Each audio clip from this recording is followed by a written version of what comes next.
আনাস ইবনে মালিক রাদিয়াল্লাহু আনহু হতে বর্ণিত, তিনি বলেন, আবু যর রাদিয়াল্লাহু আনহু রাসূলুল্লাহ সাল্লাল্লাহু আলাইহি ওয়াসাল্লাম হতে বর্ণনা করেন যে তিনি বলেছেন, আমি মক্কায় থাকা অবস্থায় আমার গৃহের ছাদ উন্মুক্ত করা হলো।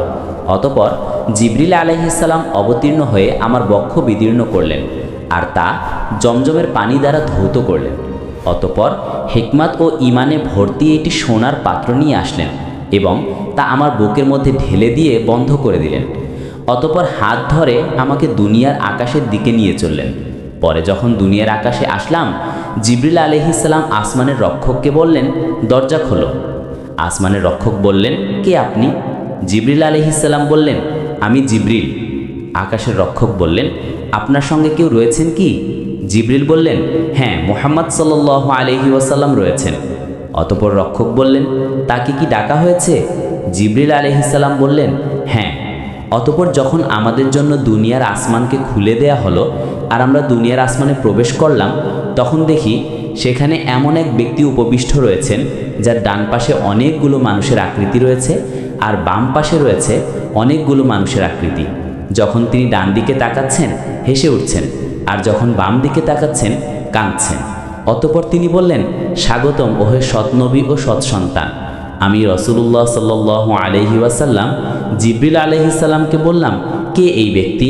তিনি জবাব দিলেন, ইনি হচ্ছেন আদম আলাইহিস সালাম আর তার ডানে বামে রয়েছে তার সন্তানদের রূহ। তার মধ্যে ডান দিকের লোকেরা জান্নাতি আর বাম দিকের লোকেরা জাহান্নামী। ফলে তিনি যখন ডান দিকে তাকান তখন হাসেন আর যখন বাম দিকে তাকান তখন কাঁদেন। অতঃপর জিবরিল আলাইহিস সালাম আমাকে নিয়ে দ্বিতীয় আসমানে উঠলেন। অতঃপর তার রক্ষককে বললেন, দরজা খোলো। তখন এর রক্ষক প্রথম রক্ষকের মতোই প্রশ্ন করলেন। পরে দরজা খুলে দেয়া হলো। আনাস রাদিয়াল্লাহু আনহু বলেন, আবু যর রাদিয়াল্লাহু আনহু উল্লেখ করেন যে তিনি অর্থাৎ রাসূলুল্লাহ সাল্লাল্লাহু আলাইহি ওয়াসাল্লাম আসমান সমূহে আদম, ইদ্রিস, মুসা, ঈসা এবং ইব্রাহিম আলাইহিস সালামকে পান, কিন্তু আবু যর রাদিয়াল্লাহু আনহু তাদের স্থানসমূহ নির্দিষ্টভাবে উল্লেখ করেননি। তবে এতটুকু উল্লেখ করেছেন যে তিনি আদম আলাইহিস সালামকে দুনিয়ার আকাশে এবং ইব্রাহিম আলাইহিস সালামকে ষষ্ঠ আসমানে পান। আনাস রাদিয়াল্লাহু আনহু বলেন, জিবরিল আলাইহিস সালাম যখন নবী সাল্লাল্লাহু আলাইহি ওয়াসাল্লামকে নিয়ে ইদ্রিস আলাইহিস সালামের নিকট দিয়ে অতিক্রম করেন, তখন ইদ্রিস আলাইহিস সালাম বলেন, মারহাবা ওহে সৎ নবী ও পুণ্যবান নবী। আমি অর্থাৎ রাসূলুল্লাহ সাল্লাল্লাহু আলাইহি ওয়াসাল্লাম বললাম, ইনি কে? জিবরিল বললেন, ইনি হচ্ছেন ইদ্রিস আলাইহিস সালাম। অতঃপর আমি মুসা আলাইহিস সালামের নিকট দিয়ে অতিক্রম করাকালে তিনি বলেন, মারহাবা হে সৎ নবী ও পুণ্যবান ভাই। আমি বললাম, ইনি কে? জিবরিল বললেন, ইনি হচ্ছেন মুসা আলাইহিস সালাম। অতঃপর আমি ঈসা আলাইহিস সালামের নিকট দিয়ে অতিক্রম করাকালে তিনি বলেন, মারহাবা হে সৎ নবী ও পুণ্যবান ভাই। আমি বললাম, ইনি কে? জিবরিল আলাইহিস সালাম বললেন, ইনি হচ্ছেন ঈসা আলাইহিস সালাম। অতঃপর আমি ইব্রাহিম আলাইহিস সালামের নিকট দিয়ে অতিক্রম করলে তিনি বলেন, মারহাবা হে পুণ্যবান নবী ও নেক সন্তান। আমি বললাম, ইনি কে? জিবরিল আলাইহিস সালাম বললেন, ইনি হচ্ছেন ইব্রাহিম আলাইহিস সালাম। ইবনে শিহাব বলেন, ইবনে হারজাম রাহিমাহুল্লাহ আমাকে সংবাদ দিয়েছেন যে ইবনে আব্বাস ও আবু হাব্বা আল আনসারী উভয়ই বলতেন, নবী সাল্লাল্লাহু আলাইহি ওয়াসাল্লাম বলেছেন, অতঃপর আমাকে আরও উপরে উঠানো হলো। অতঃপর এমন এক সমতল স্থানে এসে আমি উপনীত হই যেখানে আমি লেখার শব্দ শুনতে পাই। ইবনে হাজম ও আনাস ইবনে মালিক রাদিয়াল্লাহু আনহু বলেন, রাসূলুল্লাহ সাল্লাল্লাহু আলাইহি ওয়াসাল্লাম বলেছেন, অতঃপর আল্লাহ আমার উম্মতের অপর 50 ওয়াক্ত সালাত ফরজ করেন। অতঃপর তা নিয়ে আমি ফিরে আসি। অবশেষে যখন মুসা আলাইহিস সালামের নিকট অতিক্রম করি তখন তিনি বলেন, আল্লাহ তাআলা আপনার উম্মতের অপর কি ফরজ করেছেন?